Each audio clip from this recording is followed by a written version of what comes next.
The shift group really I felt it gave me the courage to take that step, and then also being on the group as we were starting it. And it was just such a relief.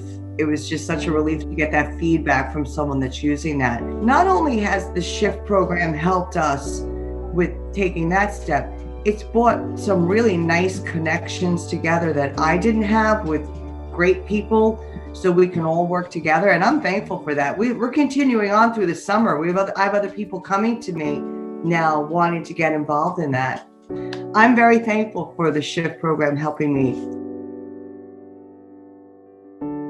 I think, my goals were to get my billing overhauled. I was trying to get the new contracts in place, get the new rates, try to get our backup contracts, try to get our new rates in general out to the client so that everyone kind of knew that was happening. I feel in a good place. We also got our PPP round 2 weeks ago, so that's helping. Yeah. I think what the pandemic shift program did for me was to keep me on point in regards to as a chamber leader and what we needed to do for our chamber members and partners. I got the support I needed from the program to stay focused.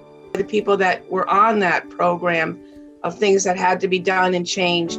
So from a leadership perspective, I was able to create some new things in our chamber, do things a little bit differently, and be more supportive to our membership.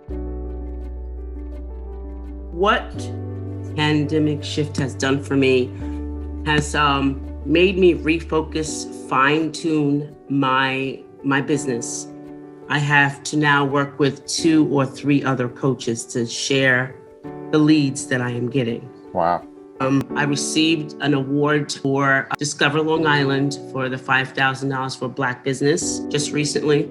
I received the diversity and inclusion in March. Really excited about that. And then this morning I opened the mail and Long Island Board of Realtors would like me to speak for them and get involved in teaching there.